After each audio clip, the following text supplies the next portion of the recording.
thanked everybody for the food donation. They've gotten plenty of food. The church responded. And so he just wanted to let everybody know that, thank everybody. Hilda, anybody got an update on Hilda? I figure you might. Well, they said not to call. Right, anything, well, so. but I figured. Yeah, Debbie tried to reach out a couple of times since she sent the email and hasn't been able to talk to them. Hasn't gotten through to them yet. Are they still in South Carolina that you know of? The last we knew, Yeah. they were still in South Carolina. Well, and based on how she is when she has like bronchitis in the past, I imagine she's still in the hospital. That's our Because it guess. takes her quite a while. Lee probably gave y'all more information. He just, by the way, when I was leaving, about Hinton. But Hinton's back at his son David's. They were going to do a procedure Friday, but they didn't figure his health was good enough to do the procedure, so they didn't do it. And so that's where it stands, you know. And so, unless did y'all have anything to add to that? Okay. I talked with Vicky yesterday about some other stuff, but Junior's been sick, so I'm guessing that's the reason they're not here today. Sounded like the flu to me. We had a granddaughter that was a young granddaughter who was at the house when we had our Christmas, and she was good when she got there, but got feeling bad or worse as the day went on, and turned out she had the flu. So we got the shot, and we didn't get the flu. Junior and Vicky did not get the shot, so maybe that's it. Okay. What about Harry and Noah? No, Grady. Grady. Grady. No, I was just saying, I really expected them at Grace's service, and when they weren't there, I thought, well, that's odd. And so them not being here today, I don't know. We'll have to check up on them. Gary and me went to see Harry the other day. Okay, good. Is he doing okay? Yeah, he seemed to. Yeah. Well, we went to saw Myrtle also. How's she doing? She's been pretty good. Fantastic. That's good for y'all. I did talk with Marshall, and he's about the same. If I didn't say 2 weeks ago, I'm not sure now. I don't know what I said. But one of his doctors released him that he could potentially come. So he's just, as soon as he feels strong enough, I guess he'll come.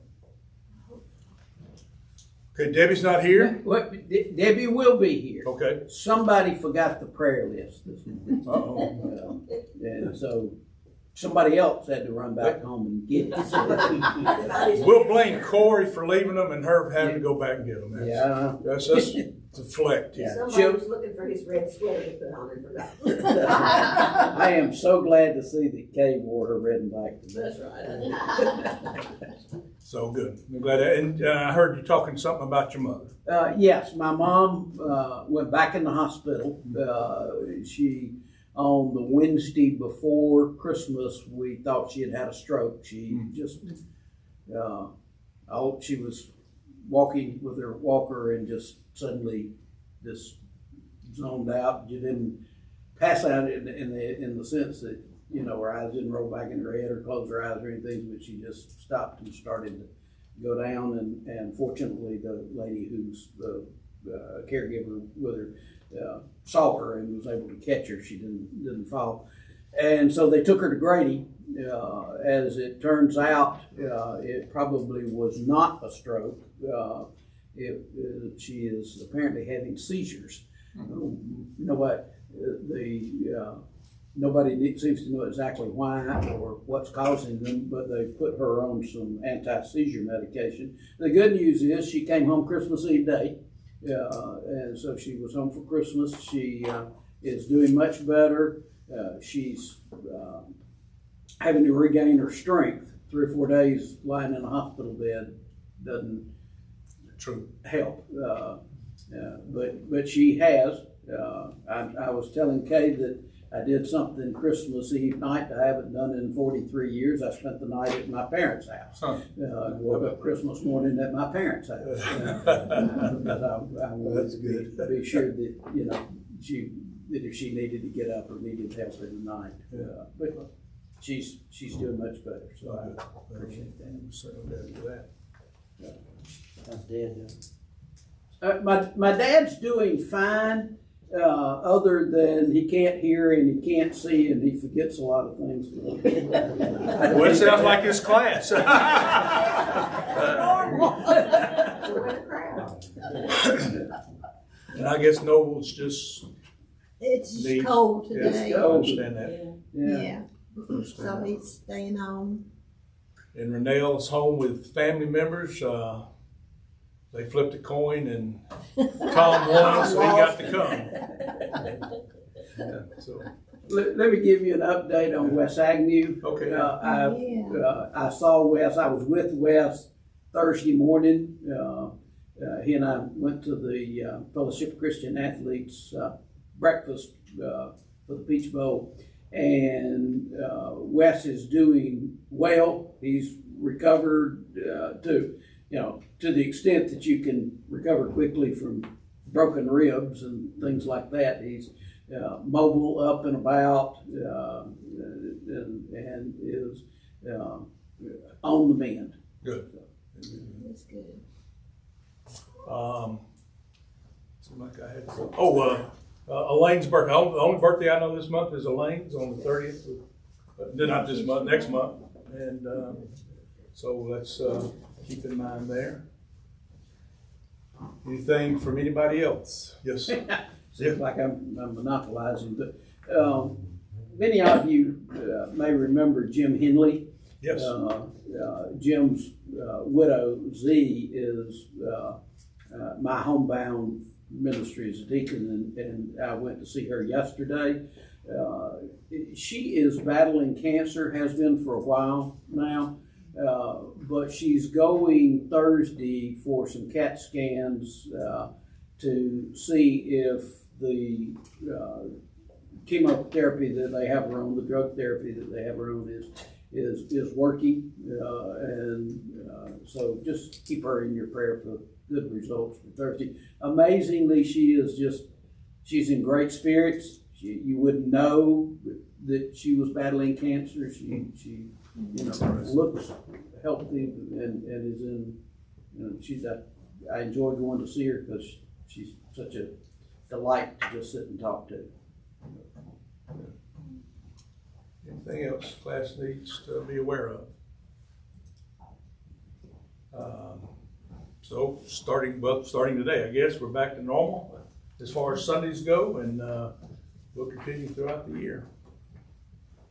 Well, all right. Well, let's turn it over to Kirby early. We'll go to prayer. Lord, we're certainly grateful for another day, and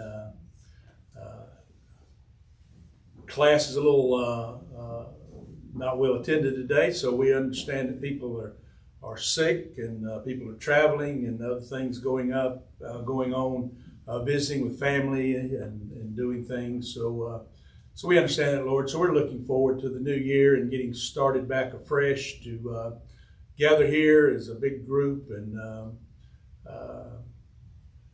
just pray for 2024 that it's a good year for each and every one of us.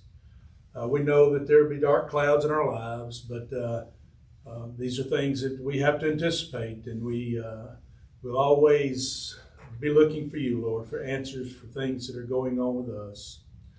Lord, certainly want to pray for Hilda and her situation. She's been battling these lung problems for a long time now, and so we just want to lift her up, and David obviously too, and just let 2024 be a better year for them. For Junior not feeling well, and just praying that he gets over his illness. Thank you for the good report for Kirby's mom, and hopefully that this medicine works and everything will be good with her.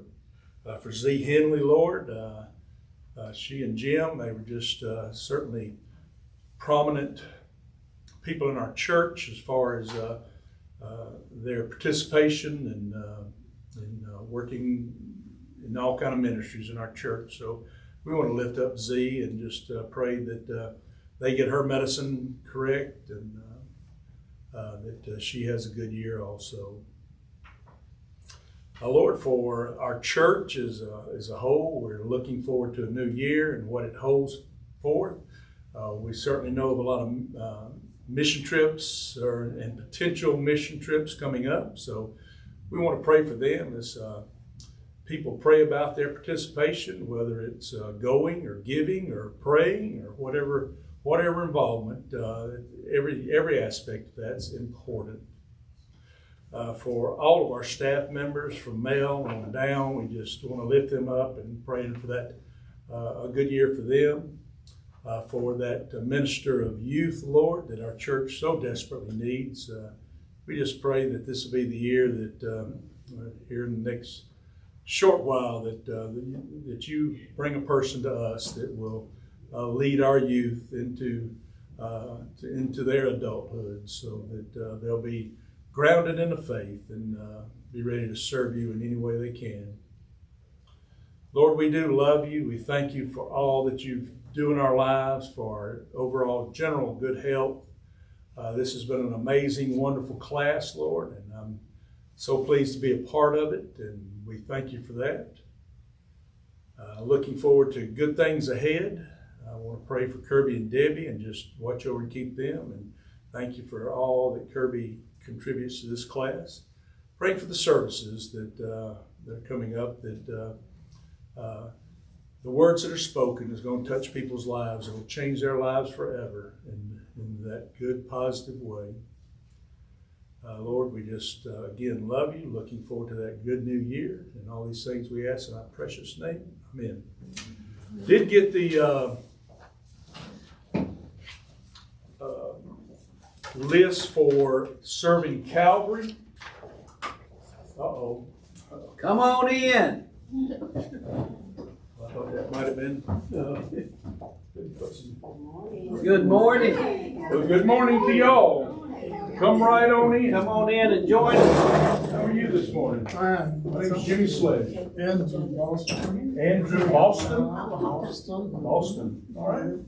Cleveland, Ohio. Cleveland, Ohio. Welcome south, brother. Good city. Right here's fine. I'll do a time or two, yeah.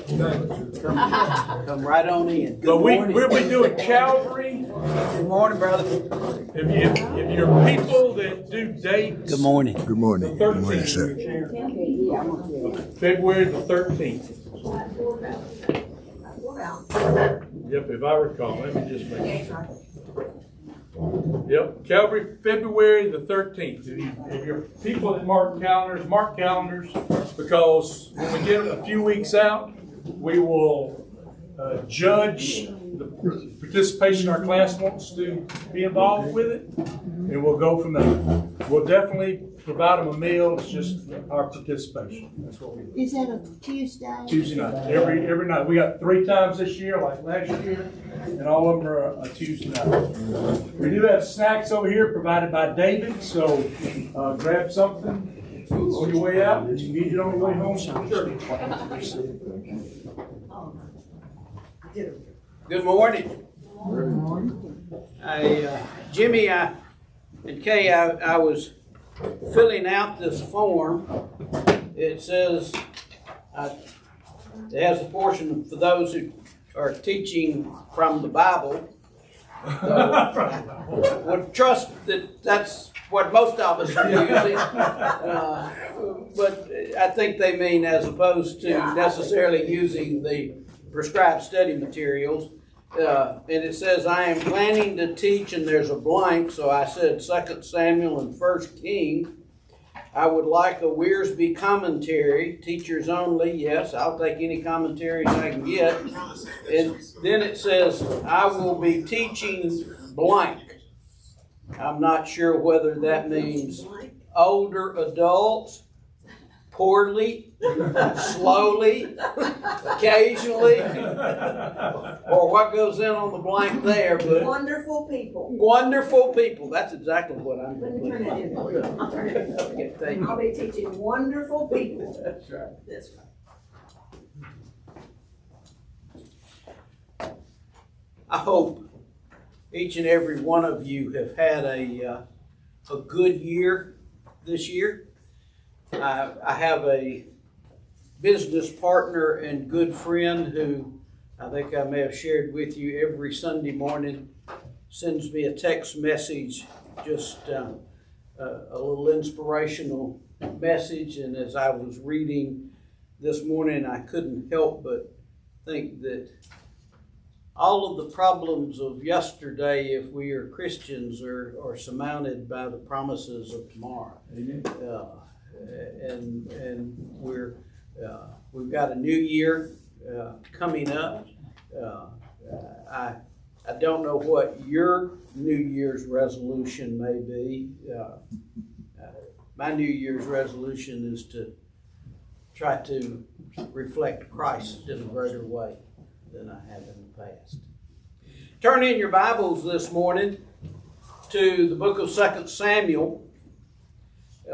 If you will recall, a couple of weeks ago, as we did a special Christmas lesson the Sunday before Christmas, had no Bible study on Christmas Day. So a couple of weeks ago, we had been looking at David as he fled Jerusalem when Absalom mounts the revolt against him.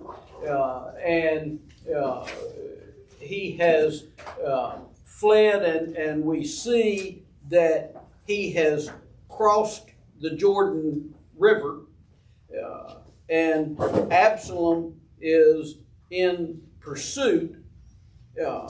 We see that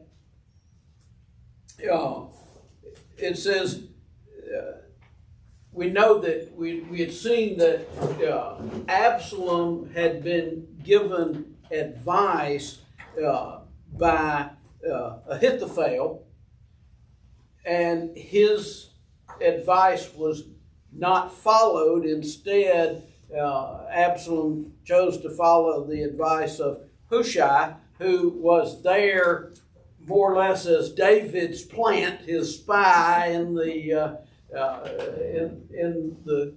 palace, and who was there to thwart the advice of Ahithophel, because he knew that advice was going to be good advice. Well, it tells us beginning in in verse 23, that when Ahithophel saw that his advice had not been followed, he saddled his donkey and set out for his house in his hometown. He put his house in order and then hanged himself. So he died and was buried in his father's tomb. Why do you think Ahithophel chose to commit suicide? He didn't want the result of whatever Absalom was going to do to him. Didn't want the results? Right? Most of the commentators speculate, because the best we can do is speculate, that it was not so much because he was upset because his advice was not followed, but that if in fact he was a wise advisor, he understood the consequences of his advice not being followed. He understood that the path that Absalom had chosen, the advice he had chosen to take, was going to lead to defeat, not to victory. And he understood that he was going to be on the wrong side of history, so to speak. He didn't want to have to answer to David for what he had done to David.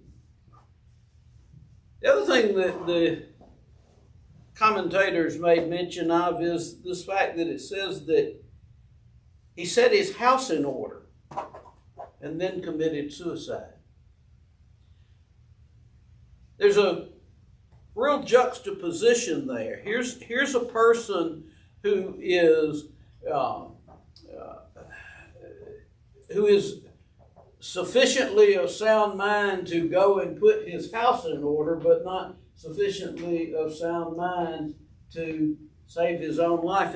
As Spurgeon said it, thousands set their houses in order, but destroy their souls. They look well to their flocks and their herds, but not to their heart's best interest. They gather broken shells with continuous industry, but they throw away priceless diamonds. They exercise forethought, prudence, care, everywhere but where they are most required. They save their money, but squander their happiness. They are guardians of their estates, but suicides of their souls. Ahithophel is an example to us, I think, of the fact that Ahithophel chose the wrong things in life. Being aligned with Absalom and seeking power through Absalom was more important to Ahithophel than being aligned with God and being aligned with David, who God had chosen as king. He'd been carrying bitterness in his heart for so long, it was like a cancer. Absolutely. It was eating him up. Absolutely. I just wonder if this had, I just wonder if this is implying, but where nothing's ever said about David. You think he might have feared that David would have, reprisal would have been really bad, not been something that they hadn't talked about before? I think, based on the commentaries that I've read, is that Ahithophel feared what David would do after David regained power. And the interesting thing to me about that is that I think that tells you more about Ahithophel than David. In other words, have you ever noticed that people tend to assume based on what their actions and responses are? Have you ever noticed that the people who are most distrustful of others are the people you can't trust? And I think that's kind of the situation. Ahithophel's thinking in terms of what Ahithophel would have done instead of necessarily what David would have done. It tells us after the death of Ahithophel that David went to Mahanaim,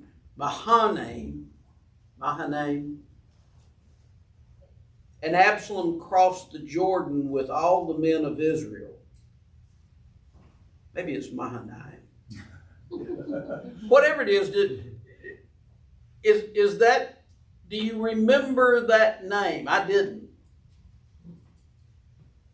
That is the same place that Ishbosheth fled to after Saul's death. And what ironic that David is seeking refuge now in the same place that the son of Saul sought refuge after Saul's death. But he flees to that or goes to that city, and it tells us that Absalom by this time has likewise crossed the Jordan, chasing after him. And it says, Absalom had appointed Amasa over the army in place of Joab. Amasa was the son of a man named Jether, an Israelite, who had married Abigail, the daughter of Nashar and sister of Zariah, the mother of Joab. The Israelites and Absalom camped in the land of Gilead. The Old Testament loves to give us lineages, relationships. What does this tell us about who Amasa is?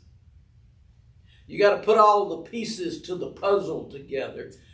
But what they're telling us is that he's David's nephew and that he's Joab's cousin. But there's one little quirk in the story or in the lineage that we haven't seen before, because it tells us that Jether, an Israelite who had married Abigail, Abigail is David's sister, but she's the daughter of Nahash. Who's David's father? Jesse. Jesse. Well, wait a minute. Who's this Nahash guy that all of a sudden shows up in the lineage? And again, the commentators speculate that apparently, we're never told David's mother's name. We're only told David's father's name, Jesse. Apparently, David's mother had been married before, and this Nasha. Yeah, go ahead, say it for me. Struggling over it. Wouldn't that be his mama's name?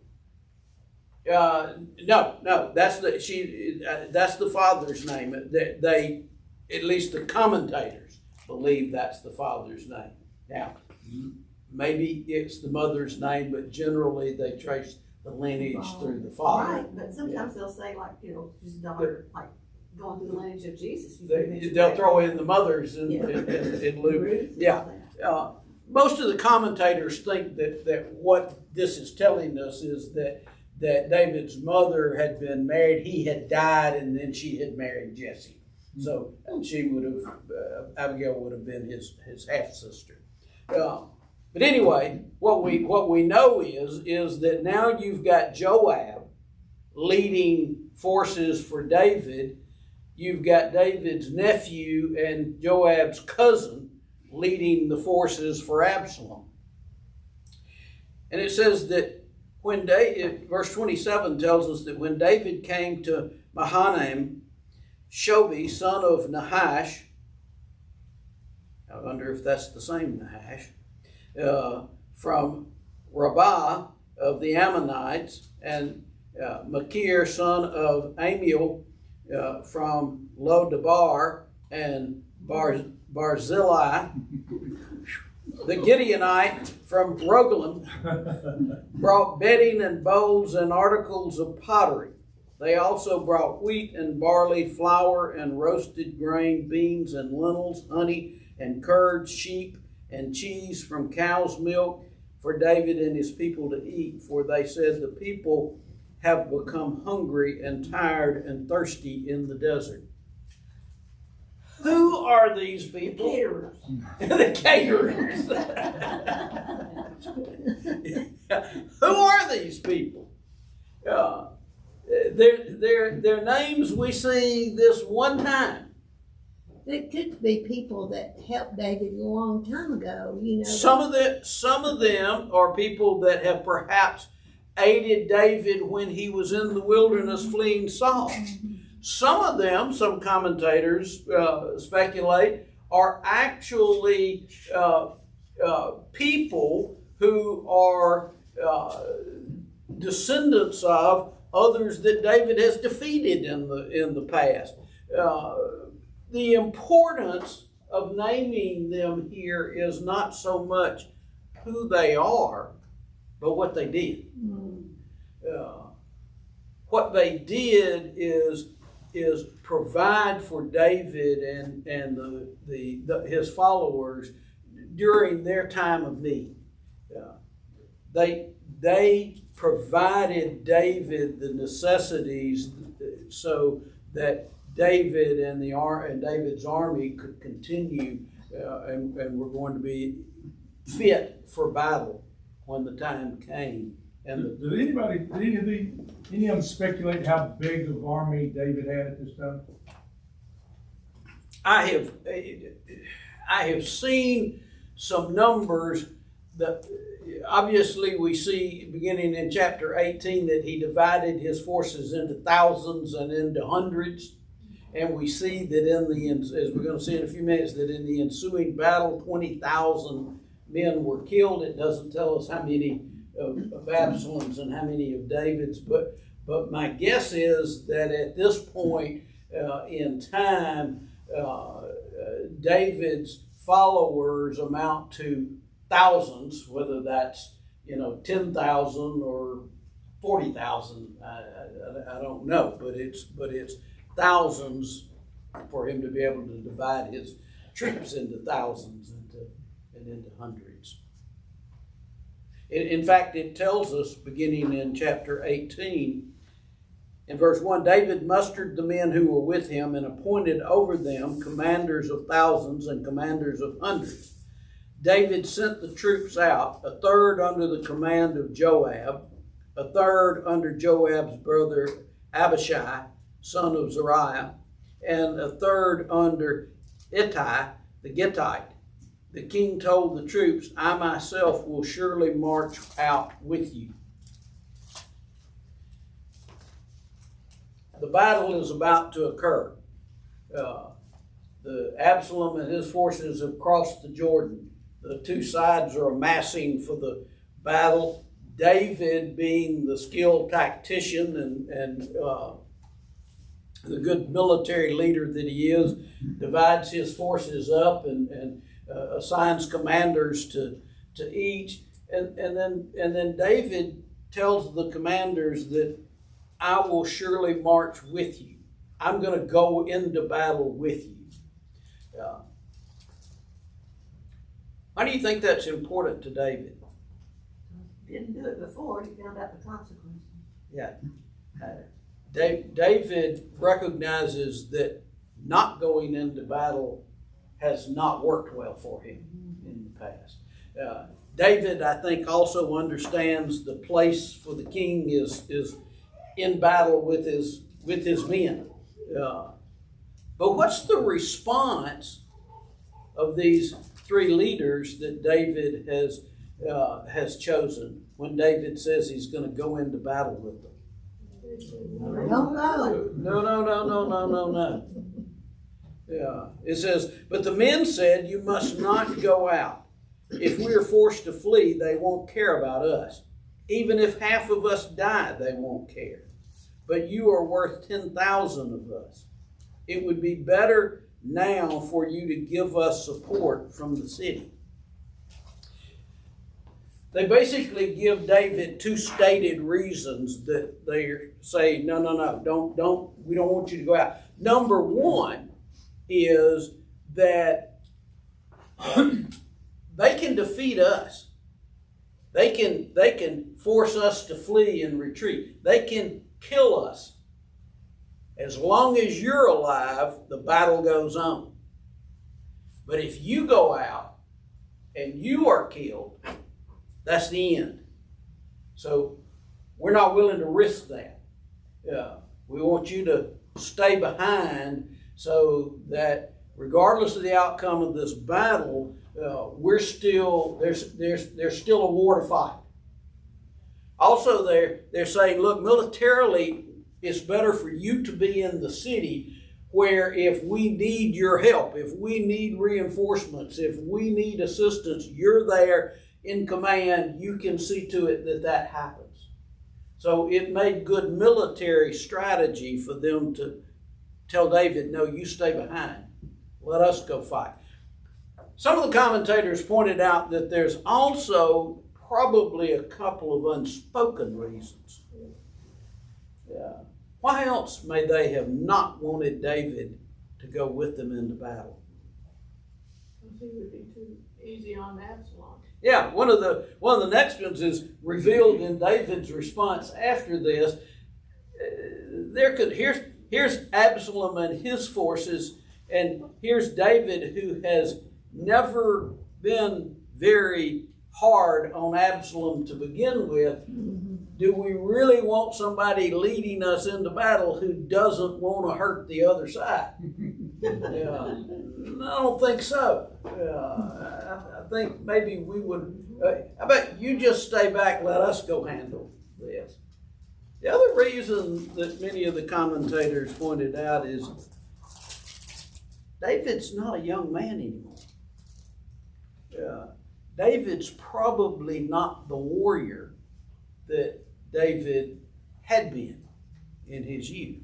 He is in his mind. He is in his, many of us are in our mind. That's Yeah. right. I remember that. Yeah, I think I can do that. The spirit was willing, but the flesh is weak. Amen. And so from sheer strategy, we really don't want to have to take care of you, David. We really, you're going to be a burden, so stay back in the city.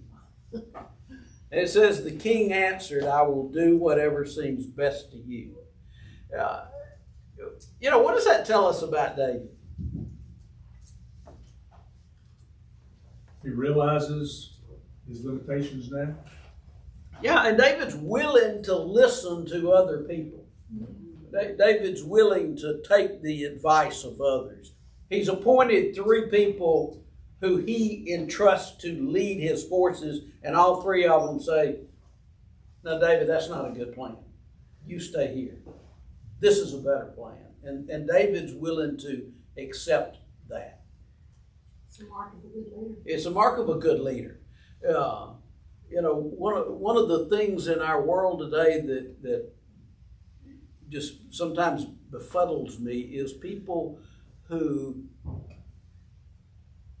don't empower others who are working for them or helping to serve with them. To me, the mark of a great leader has always been to choose good people and then get out of their way and let them do what you've chosen them to do. But all too often you see people choose others, and then instead of letting them do what you've chosen them to do, they try to be the ones to tell them how to do it. David was a good leader. David knew and trusted the people he had empowered. So the king stood beside the gate while all the men marched out in units of hundreds and thousands. The king commanded Joab, Abishai, and Ittai, be gentle with the young man Absalom for my sake. And all the troops heard the king giving orders concerning Absalom to each of the commanders. I think herein lies a large part of the reason that they really didn't want David on the battlefield with them. Don't tie one hand behind our back. Don't tell us go into battle, but don't hurt anybody. That's not how the war is going to be won. It says the army marched into the field to fight Israel, and the battle took place in the forest of Ephraim. That term is confusing. They're in Gilead.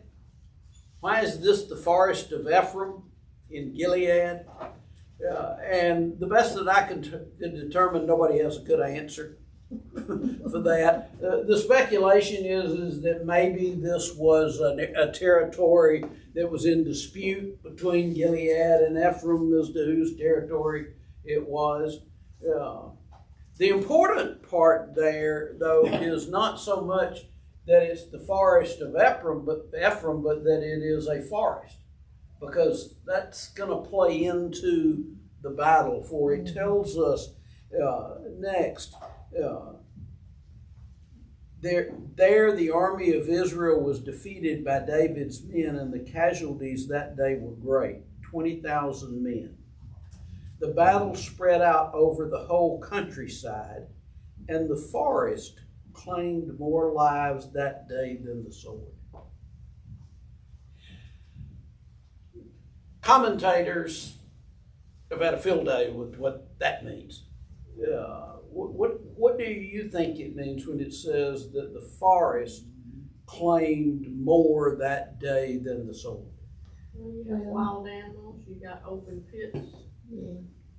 Yeah, I think so too. Yeah, some commentators think, well, first of all, when it says that the battle spread over the whole countryside, the idea there is that this was not a united front, a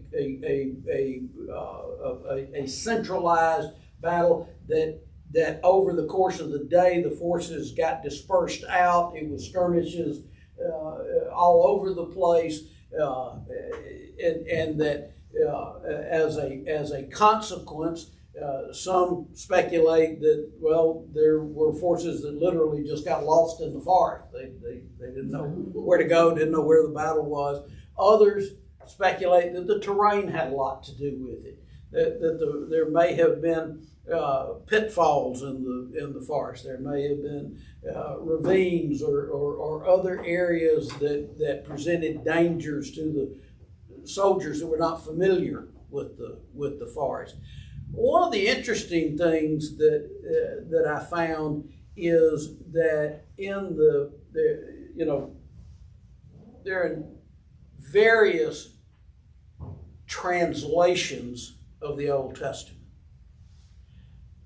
And as we go back and try to bring forward into English the translations, we don't have the original Hebrew writings. We don't have those scrolls. We have copies of those. Well, they were also translated into Chaldean, into Syriac, and into Arabic. And all three of those translations say that they were devoured by the wild beast in the forest. Some of the commentators believe that this is a reference to the fact that they were not only subjected to the casualties of the battle itself, but subjected to beast and other types of dangers in the forest. Go ahead, Kay.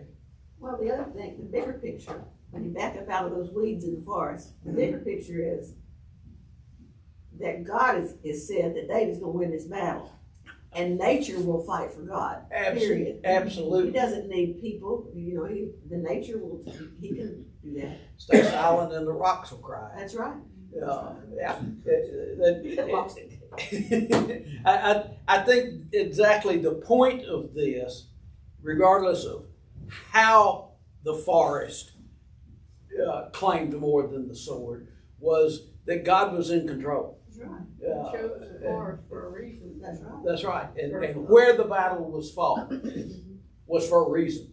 How the battle was fought was for a reason. Because God already had ordained who was going to be the victor in the battle. And the natural world responds to God. It says that now Absalom happened to meet David's men. He was riding his mule. Let's stop right there. Anybody find that strange? Well, mules could go and do things horses couldn't do. Yeah, mules are great work animals. In fact, if you study military history, mules were used by army forces to pull wagons and do things of that nature. The image of him riding a mule, though, seems strange to us.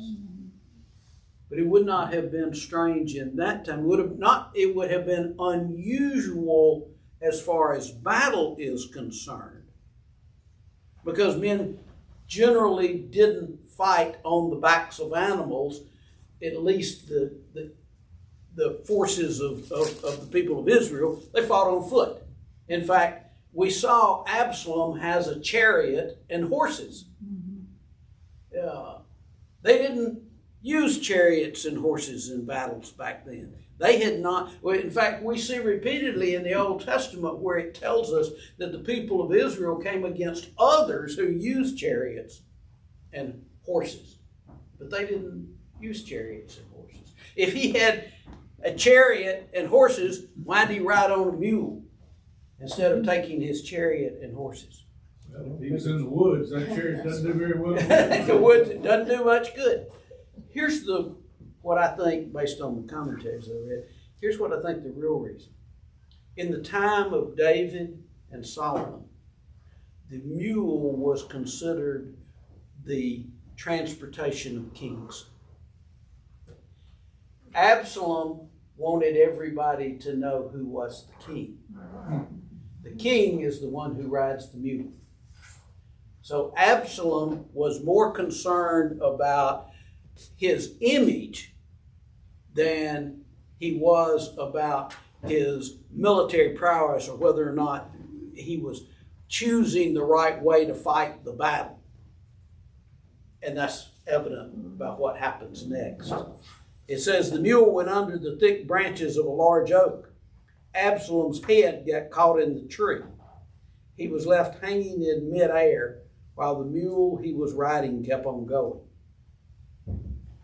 Now, there's a couple of things in that. First of all, the translations simply say that his head got caught in the tree. But what do we know about Absalom from? A lot of hair. He has a lot of hair, and he's really proud Proud of his hair. The speculation again is that it's Absalom's hair that gets caught in the branches of the tree, and that he's literally hanging by the hair of his head from the tree. And it makes sense that a person of Absalom's vanity would be riding a mule to show that he's the king, would get ensnared by his own hair, which he was exceedingly proud of, that it's his vanity that becomes his downfall here. The other thing I found real interesting, the NIV translation is he was left hanging in midair.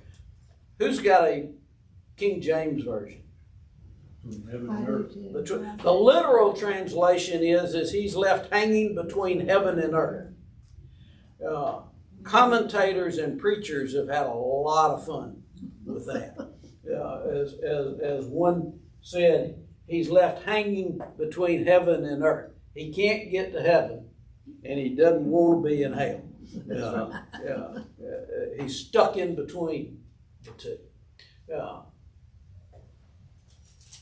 It says, when one of the men saw this, he told Joab, I just saw Absalom hanging in an oak tree.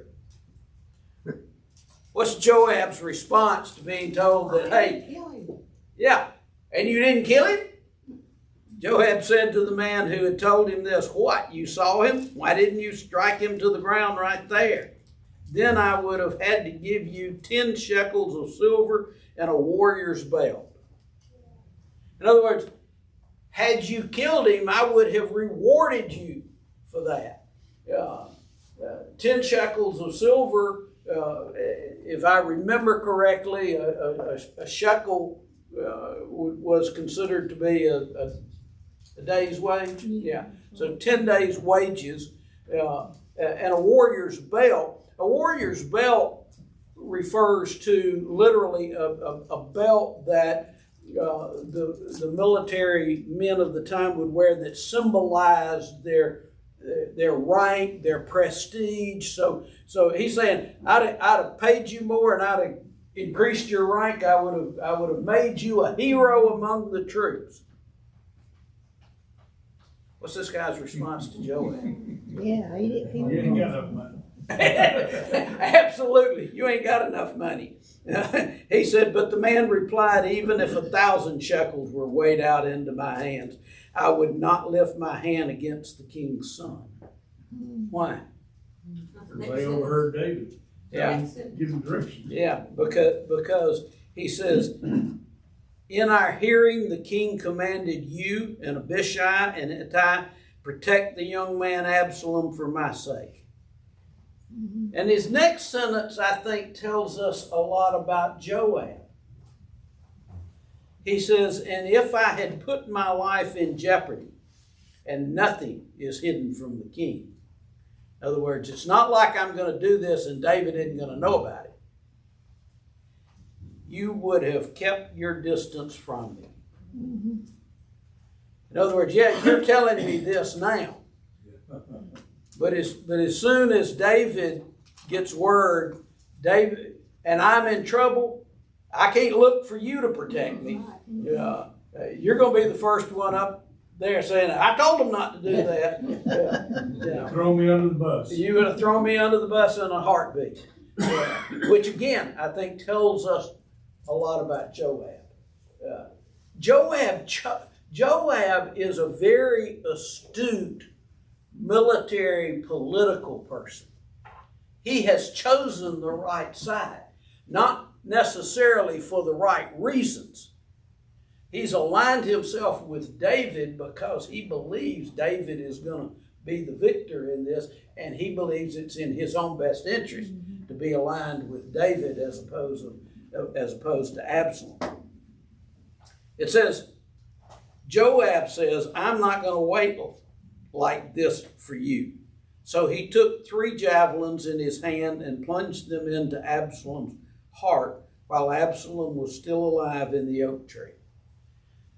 Now, is anybody got a translation that says other than heart? Because if you don't understand, that would make the next portion of this sound rather strange, because it then tells us, and 10 of Joab's armor bearers surrounded Absalom and struck him and killed him. You would think 3 javelins in the heart would probably do a pretty good job of that. That term heart, as it's translated here, doesn't mean the heart as an organ. It means into his midsection. The heart meaning the middle of the body. That's how that Greek word was used at the time. It wasn't referring to the heart as an organ. It was referring to like the heart of a tree or the heart of something, meaning the middle of it. So Joab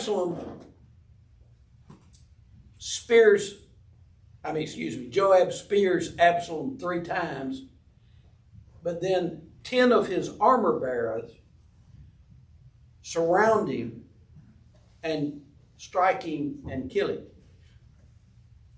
What's the significance of that? That way you don't know who's killed who. Number one, who struck the killing blow? Was it Joab's javelins? Was it the armor bearers? Everybody can deny that they struck the killing blow. The other thing is there's a significance to the 10. What was the great, well, I shouldn't say the great offense. Absalom had plenty of offenses. But as against the king, what was Absalom's? 10 women, concubines on the 10 concubines on the roof. 10 armor bearers, 10 concubines. A fitting demise for Absalom. That it's 10 armor bearers who, in other words, the armor bearers are not the fighting warriors. They're just that. They're the guys who carry the armor. The concubines were not the wives. It was the lowly or the ones who had no defense that Absalom took advantage of. It is the ones who were not the warriors who become the demise of Absalom. It says, then Joab surrounded the trumpet, and the troops stopped pursuing Israel, for Joab halted them. They took Absalom, threw him into a pit in the forest, and piled up a large heap of rocks over him.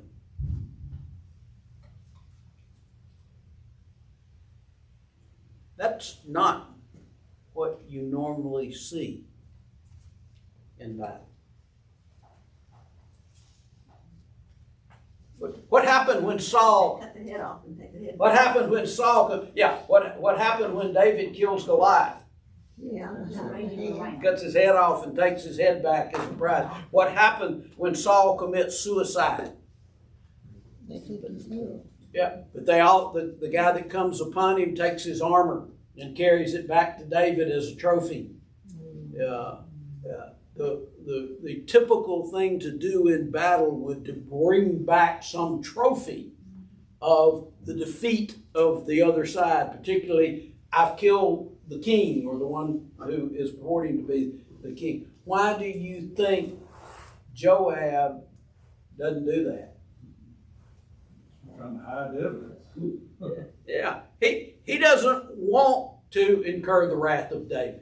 He doesn't want to go back and tell David that he has killed Absalom. Why did he kill Absalom? He's been ordered directly by David not to do that. Absalom is helpless. You don't want a chance of Absalom winning this thing and him being servant of him. Yeah. What's the best way to end the battle? Kill your enemy. Kill the king. It says that the troops were pursuing Israel. They have given up. They're fleeing. Absalom's troops are fleeing. The king is dead. There's nothing left to fight for. Joab has made a sound military decision. But Joab doesn't want to have to confront David with what his actions are. So instead, he buries Absalom in the forest. It tells us that during his lifetime, Absalom had taken a pillar and erected it in the king's valley as a monument to himself, for he thought, I have no son to carry on the memory of my name. He named the pillar after himself, and it is called Absalom's monument to this day. Genealogies tell us that Absalom did have sons. Now he's saying, I don't have a son to carry on my name. Is that a contradiction? No. Probably one of two things. Either Absalom's sons may be dead, or Absalom is so vain that Absalom doesn't believe anybody can carry on his name. That his sons aren't worthy to carry on his name. He has to build a monument to himself. He can't trust that others are going to do that. The demise of Absalom in this this chapter is a reflection of how Absalom's own vanity, Absalom's own image of himself leads to his ultimate destruction. Absalom never, in any of the things we have seen, sought God's direction. Everything we saw or have seen Absalom do has been based on Absalom's judgment, not God's judgment.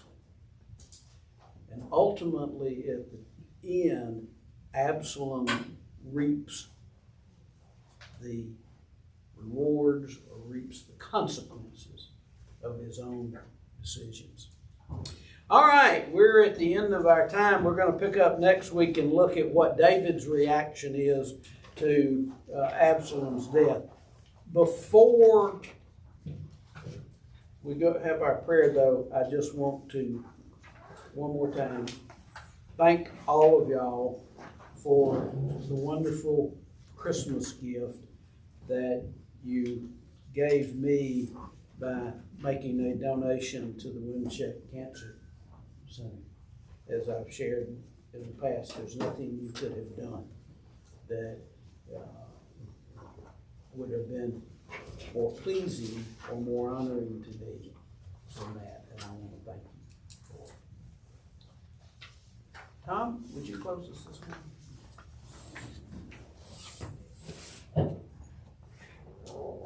Father, we thank you so much for your love that you've shown toward us. We thank you for this year that we've had together, the time that we've spent in your word and how it's spoken to us. thank you for Kirby's efforts and his diligence and time and effort to study and to present your word to us. We ask that you be with each one of us as we look forward to the new year, and we just thank you for whatever you have in store for us, whether it's good or bad to us, we still thank you for it. Ask that you be with us as we go into worship, and our worship would be pleasing to you. We pray for our members of our group here that are not with us today. We bring them back in fellowship with you. We ask these things in your name. Amen. Happy New Year. Don't forget to pick up a sweet on the way out, so you'll have something to say. Say, get you a goodie.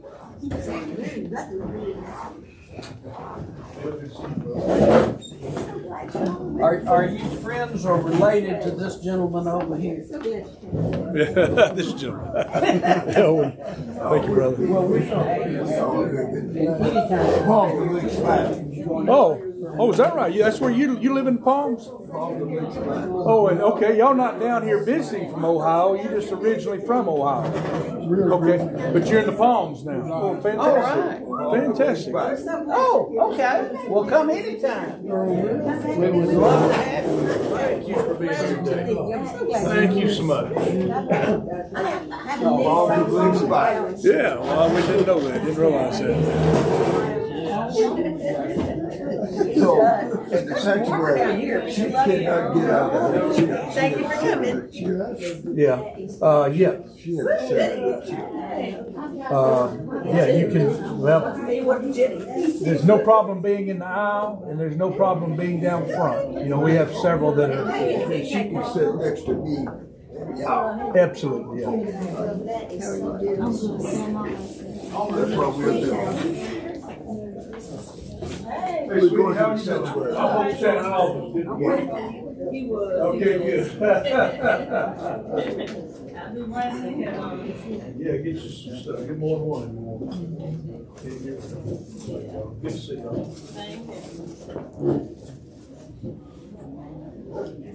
Thank you, sir. You're quite welcome.